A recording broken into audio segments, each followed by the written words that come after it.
Kalau kalian tidak percaya, naik saja. Bantah apa omongan saya. Oke, ada mualaf. Wah, ini mualaf nih. Silakan nyalakan kamera Anda. Mari sampaikan apa yang mau Anda sampaikan. Silakan. Oh, nah ini penggemar saya. Dari Madura nih. Apa penggemar saya dari Pulau Madura nih. Bagaimana Cak kabarnya Cak? Betul tuh Dis. Kalau ke gereja itu memang seksi-seksi di sini. Gimana? Betul kata orang. Kalau ke gereja memang seksi-seksi di daerah sini. Seharusnya kan sopan Dis. Betul.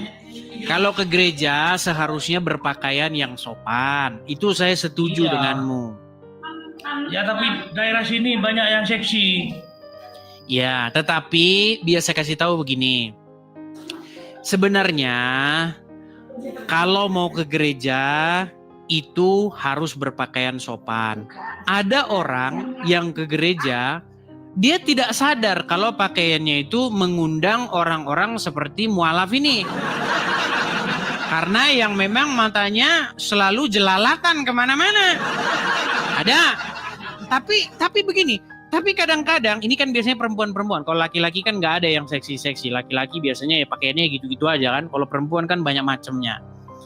Kadang-kadang si perempuan tersebut dia tidak sadar bahwa pakaiannya itu mengundang orang-orang yang seperti mualaf ini. Tetapi itu juga kalau di muslim ya, kalau perempuannya ya, kalau mau sholat pakai kerudung, pakai kerudung, kemudian pakai celana yang panjang menutupi di bawah lutut bahkan sampai ke mata kaki begitu. Tetapi begini, apakah itu jaminan bahwasanya seorang perempuan yang pakai kerudung, pakai jilbab, dia punya akhlak yang baik? Tidak juga. Seperti itu. Apakah orang perempuan yang berpakaian agak sedikit seksi ke gereja akhlaknya tidak baik? Tidak juga. Begitu. Yang lebih penting daripada itu sebenarnya berbicara mengenai kerohanian seseorang. Seperti itu mualaf. Silakan. Kalau kita itu mau menghadap Tuhan, ya seharusnya kita akan berpakaian rapi. Kan begitu. Kalau itu saya setuju. Tidak. Kalau mau ke gereja ada yang pakai rok mini itu. Ya, itu ada oknum-oknum seperti itu. Banyak sini, banyak. Tak video ya. Kalau hari ini. Boleh. Ya, tak video kan. Ya, begini. Saya tidak membenarkan kalau misalnya ke gereja itu berpakaian seksi-seksi rok mini. Ya, kalaupun ada yang seperti itu jumlahnya sedikit saja. Di antara 100 paling cuma 3 orang begitu. Tapi apakah mereka itu pasti akhlaknya jelek? Belum tentu juga. Kadang mereka tidak sadar. Karena mereka biasa kayak begitu. Mereka anggap itu biasa-biasa saja begitu. Tapi kalau Islam, kalau mau ke masjid yang jelas 100% sudah berpakaian rapi. Iya, di Indomaret juga banyak yang begitu. Yang pakaian-pakaian cadar itu lalu masuk ke dalam, susu dekolgen masuk. Terus apa lagi? Ada ini lagi rinso masuk. Banyak video-video begitu, orang berjilbab nyolong banyak. Jadi begini, maksud saya begini loh, mualaf. Kalau kita mau jujur ya, kan saya sering bilang, yang penting itu adalah kita berani jujur dan kita berani mengambil tindakan yang benar. Kita nggak bela yang mana-mana. Yang benar kita katakan benar, yang hak kita katakan hak, yang batil kita katakan batil. Setuju? Yang benar itu Islam, Dis. Kalau Islam sudah pasti salah. Benar-benar salah. Kita benci salah. Benar-benar salah lah. Kenapa saya katakan benar-benar salah? Coba mualaf. Betul atau salah bahwa Muhammad menyuruh orang minum air kencing hewan? Bagi orang sakit itu dulu kan. Itu zaman dulu. Bukan sekarang. Sekarang sudah Oke. zamannya medis. Oke, sekarang berarti Muhammad dulu. ketika sebentar, tenang, Harus tenang. dipahami, Makasih Kak Ceki, terima kasih Harus Kak Ceki. dipahami. Makasih Kak Ceki. Waduh, lang mualaf langsung minder.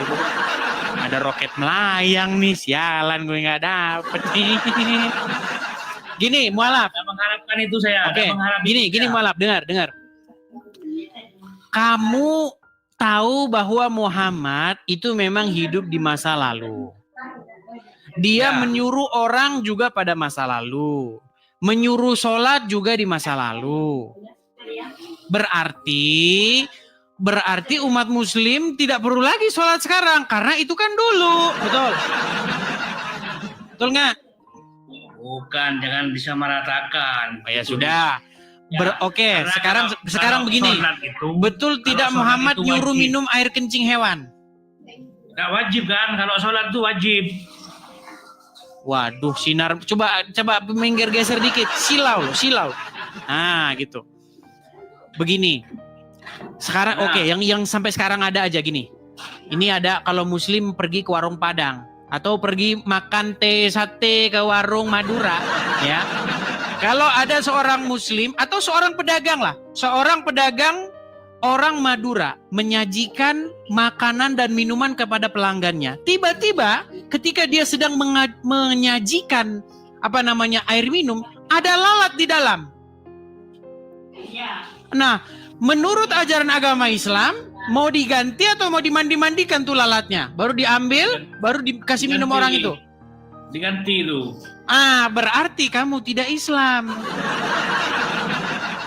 Karena menurut ajaran Muhammad, menurut apa yang disunahkan oleh Rasul, kalau ada lalat masuk ke dalam, ada pelangganmu bilang begini, ini kata Nabi saya, kalau ada lalat di dalam, celup ke dalam, baru diambil lalatnya, baru diminum begini.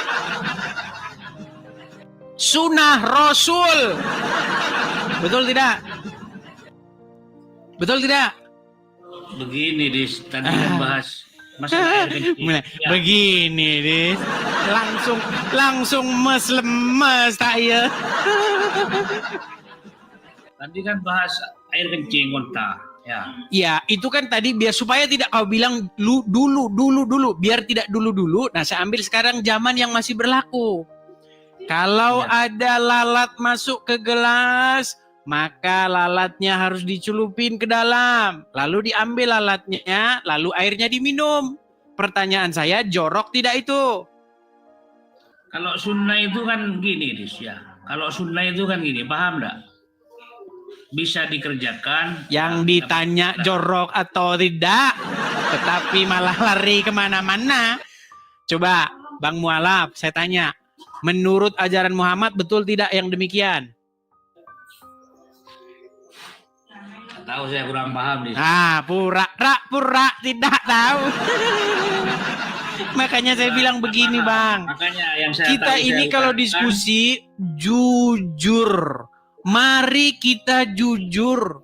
Jangan membohongi diri sendiri, jangan membohongi orang lain. Makanya saya bilang ajaran Muhammad tuh sudah pasti salah. Simple saja. Ngapain kita bahas yang tinggi-tinggi di langit? Seperti itu kan sudah salah. Masa ada lalat masuk? Bang, kalau abang jual sate, ada pelanggan datang, ada lalat, pasti Anda ganti, Bang. Saya ganti, Bang, airnya. Jangan diminum, ada lalatnya, Bang. Nah, tapi kalau ajaran Muhammad, minum saja, ini minum. Kan begitu, makanya saya bilang ajaran Muhammad sudah pasti salah. Mana hadisnya, Dis? Mana? Gimana? Mana? Hadisnya mana? Waduh, dia mau kita tunjukkan hadis. Baik. Dia mau kita tunjukkan hadisnya. Baik, teman-teman. Nih ya, saya tidak fitnah ya. Kelihatan ya, Bang ya? Nih, dari Abu Hurairah. Ia berkata, Rasulullah Shallallahu Alaihi Wasallam bersabda, apabila lalat jatuh di minuman seseorang dari kamu, hendaklah ia tenggelamkan lalatnya itu, kemudian buang. Karena salah satu sayapnya terdapat penyakit dan sayap yang lainnya terdapat penawarnya. Nah, jadi kalau abang jualan sate di jalan, ada lalat, jangan diganti. Apanya? Yang dibuang itu apanya? Barusan, yang jelas dis. Yang dibuang lalatnya. Nih, saya bilang nih, ulang lagi, perhatikan. Mana lalatnya? Mana? Perhatikan. Yang dibuang lalatnya mana? Oke, saya ini kan yang lebih jelas ya, sebentar. Memang mereka ini selalu saja mengingkari kebenaran. Sudah pun kebenaran kita beri, mereka masih terus mengingkarinya, saudara-saudara ya. Baik. Memang berat mereka ini ya. Mana dis? Indonesia mana? Saya mau main-main di rumah Anda, dis. Nih, main-main ini. Sulit nih teman-teman. Oke, kita lihat lagi ya. Kelihatan ya? Kelihatan? Mana? Nih. Di dalam kitab nih ya, di dalam Sahih Muslim, Sahih Bukhari ya, nomornya ini 3320. Dari Abu Hurairah. Rasulullah bersabda, apabila ada lalat jatuh ke dalam minuman salah seorang dari antara kalian, maka benamkanlah lalat itu, kemudian keluarkanlah. Sebab salah satu sayapnya ada penyakit, dan pada sayap yang lainnya ada obat penawar. Betul? Nah iya betul. Nah iya, jadi kalau Anda jualan teh sate di jalan, ada lalat masuk minuman pelanggan, lah celup-celup mandi-mandi di situ lalatnya. Nah, bagaimana Anda memperlakukan pelanggan seperti itu? Bisa warung sate Anda bangkrut. Makanya saya bilang, Bang, bagaimana kita mau meneruskan atau mengikuti ajaran agama Islam kalau begitu? Makanya sudah saya bilang, tidak perlu yang tinggi-tinggi. Kita ini ambil yang simpel-simpel saja. Muhammad itu sudah sepatutnya, sudah sepantasnya dipensiunkan. Janganlah lagi menyerahkan diri kalian dipimpin, dituntun oleh Muhammad. Tetapi serahkanlah diri kalian dibimbing, dituntun oleh Yesus. Begitu. Ya. Gimana? Katamu saja. Bagaimana? Itu kan katamu saja. Kan walaupun kata saya, kan kita belajar dari apa yang kita baca. Betul? Kalau umat ini banyak yang mengikuti Anda, oh gila semua, dis. Justru yang gila itu yang tadi itu, yang ada lalat-lalat dimasukin ke gelas, baru diminum. Itu yang saya bilang, orang gila yang di jalan-jalan itu, yang korek-korek itu. Ada lalat-lalat dimandi-mandiin sama dia. Mana tapi beginilah, begini. Saya mau begini. Begini bro, begini. Kita ini kan sebenarnya sudah sering ngobrol panjang lebar, ya kan? Cuman saya belum melihat Anda ini mau mengambil satu langkah yang tegas. Begitu. Untuk apa? Untuk mengakui bahwa ajaran dari Muhammad ini memang salah. Masa lalat kok malah dimasuk-masukin ke minuman? Lalat itu kan kotor. Dia hinggap di tempat sampah, hinggap di nya atas sampah. Masuk ke lalat kita, pastilah membawa penyakit. Begitu.